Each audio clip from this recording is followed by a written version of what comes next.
Welcome to my YouTube channel, Advocate Narendra Madhav. Now today we will talk about the quashing of FIR in High Court.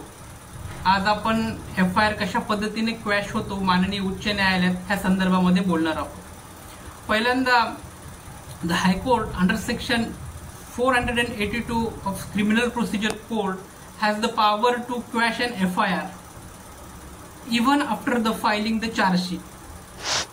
ज्यावेळेला आपण CRPCचं 482 हे जे section पाहतो त्यावेळेला आपल्याला कळतं की कशा पद्धतीने FIR हा माननीय उच्च न्यायालयामध्ये आपल्याला क्वॅश करता येईल आणि कोणत्या ग्राउंड खाली करता येईल याची संबंधित माहिती आपल्याला सेक्शन 482 CRPC अंतर्गत दिलेली आहे.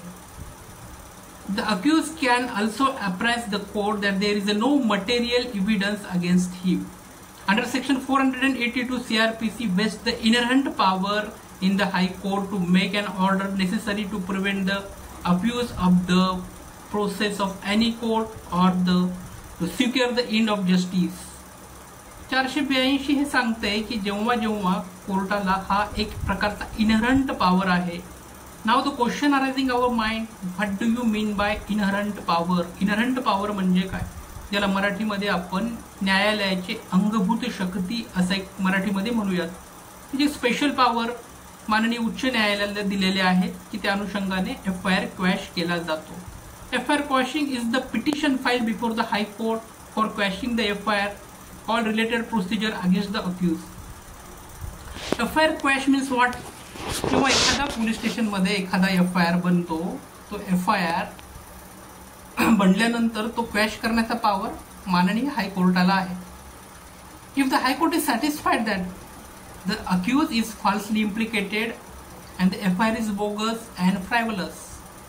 जेव्हा माननीय उच्च न्यायालयाला हे आपल्याला निदर्शनास आणून द्यावे लागते की सदरील जो FIR आहे तो कुठेतरी बोगस आहे, फ्रायवलस आहे आणि त्यामध्ये कुठेतरी त्रुटी आहेत, हे ज्या वेळेला आपण माननीय उच्च न्यायालयाच्या निदर्शनास आणून देऊयात त्यावेळेलाच आपण तो FIR क्वॅश करू शकतो. त्याला मराठीमध्ये FIR रद्दबादल करणे असं आपण म्हणतो. आता FIR quashing in the Bombay high court or any other case involving in India challenging the validity of the FIR, that is the first information report filed against the individual. Bombay उच्च न्यायालय असू द्यात किंवा भारतातील कुठल्याही उच्च न्यायालयामध्ये FIR क्वॅश करण्यासाठीचे काही निकष, त्याला ग्राउंड्स आपण असं म्हणूयात, ते ग्राउंड्स दिलेले आहेत. त्या निकषाच्या अनुषंगानेच आपल्याला FIR क्वॅश करता येतो. Which type of grounds? Firstly false and fabricated allegations, म्हणजे चुकीच्या पद्धतीने एलिगेशन्स, आरोप निश्चित करताना लावले गेलेले आहेत ते संपूर्णपणे चुकीचे आहेत. Second, lack of the cognizable offences. जो ऑफेन्स आहे त्यामध्ये कॉग्झिनेबल नाहीये, तो नॉन कॉग्झिनेबल असण्याची शक्यता, म्हणून लॅक ऑफ द कॉग्झिनेबल ऑफेन्स हे त्या ठिकाणी दुसरा निकष. Third is settlement on compromise of the parties between. Both पार्टीमध्ये कुठेतरी सेटलमेंट असेल किंवा कॉम्प्रोमाइज असेल, ह्या निकषामध्ये सुद्धा तो FIR आहे तो त्या ठिकाणी रद्दबादल करता येतो.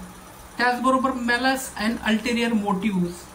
Most of the people don't know the malice and alterative motives. ह्या ज्या IPCच्या कन्सेप्ट आहेत, क्रिमिनल कन्सेप्ट आहेत, की जिथे कुठेतरी अब्सेन्स ऑफ मोटिव्स किंवा मॅलस असेल तर त्या ठिकाणी सुद्धा FIR हा क्वॅश केला जातो. त्याचबरोबर ॲब्सेन्स ऑफ टेरिटोरियल ज्युरिडिक्शन्स.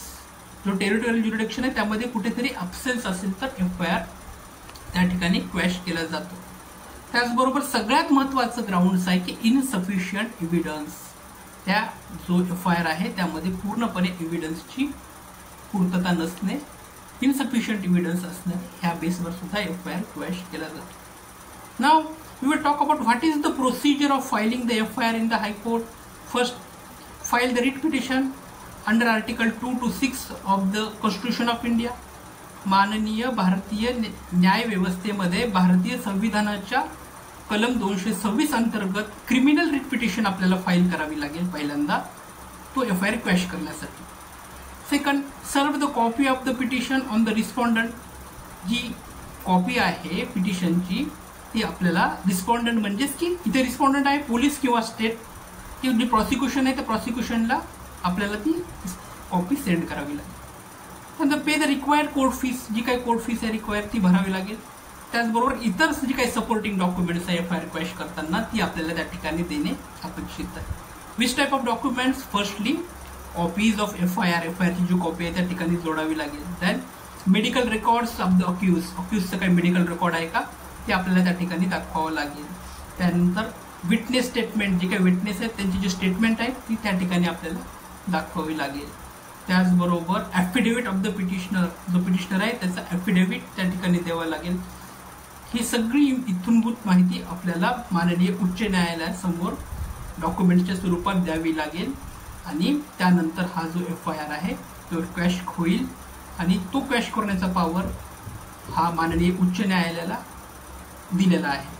तर हा जो पॉवर माननीय उच्च न्यायालय दिलेला आहे हा इनहेरंट पॉवर आहे जो फक्त आणि फक्त हायकोर्ट यांना दिलेला आहे. हे आपण आज जी माहिती पाहिली आहे ही जर तुम्हाला आवडली तर नक्की लाईक आणि सबस्क्राईब करा. धन्यवाद.